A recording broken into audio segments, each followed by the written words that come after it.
కవితను మాజీ ఎమ్మెల్సీ అనాలా, ఎమ్మెల్సీ అనాలా? ఇంకా అదే కన్ఫ్యూజన్ నడుస్తోందా? ఎందుకిలా జరుగుతోంది? ఆమె సరైన ఫార్మాట్లో తన రాజీనామా ఇవ్వలేదా, లేక సాంకేతికంగా ఏదైనా కారణముందా? ఇంతకీ మండలిలో కవిత రాజీనామాపై ఎలాంటి చర్చ జరుగుతోంది? Let's watch the story.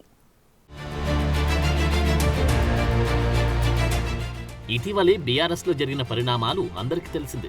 కవిత తరచూ సొంత పార్టీ, సొంతింటి నేతలపై చేస్తున్న కామెంట్స్ తో ఆమెను పార్టీ నుండి సస్పెండ్ చేసిన సంగతి తెలిసిందే. దీంతో కవిత పార్టీ సభ్యత్వానికి అలాగే ఎమ్మెల్సీ పదవికి రాజీనామా చేశారు. స్పీకర్ ఫార్మాట్ లో రాజీనామా చేసి మండలి చైర్మన్ కార్యాలయానికి పంపించారు. కానీ స్వయంగా కవిత శాసన మండలికి వెళ్లి రాజీనామా లేఖను మండలి చైర్మన్ కి ఇవ్వలేదు. దీంతో కవిత రాజీనామా ఆమోదంపై ఇప్పటికీ ఒక క్లారిటీ రాలేదు.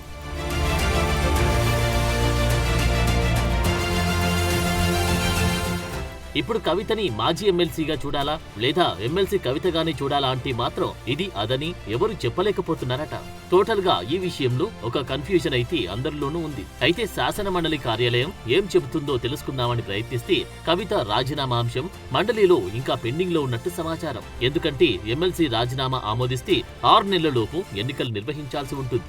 ఇందుకే కవిత రిజైన్ ఇష్యూ పెండింగ్ లో పెట్టారా అన్న ప్రశ్న తలెత్తుతోంది.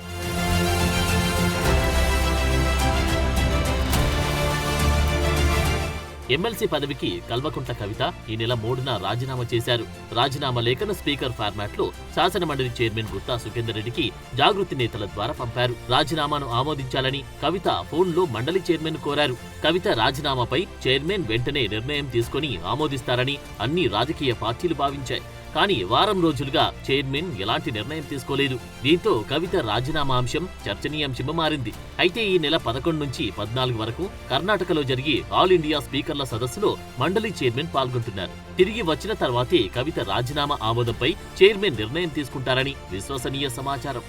రాజీనామా ఆమోదానికి ముందు ఎమ్మెల్సీ కవిత అభిప్రాయాన్ని మరోమారు కోరనున్నట్లు తెలుస్తోంది. ఆ తర్వాతే రాజీనామాపై స్పీకర్ నిర్ణయం తీసుకుంటారని అంటున్నారు.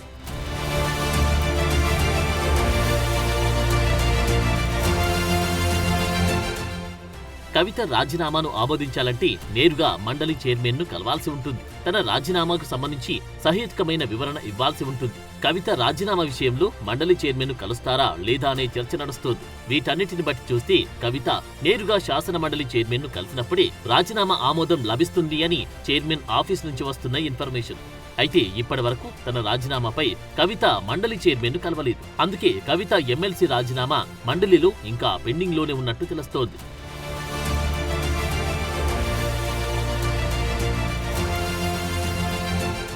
ప్రస్తుతానికైతే కవిత ఎమ్మెల్సీ రాజీనామా ఇంకా ఆమోదం పొందలేదు. అదే జరగాలంటే ఆమె నేరుగా మండలి చైర్మన్ ను కలవాల్సి ఉంటుంది. కాబట్టి ఆమె వెళ్లి కలుస్తారా, లేక తాను కలవకుండానే చైర్మన్ ఆమోదించే వరకు వేచి చూస్తారా చూడాలంటున్నారు.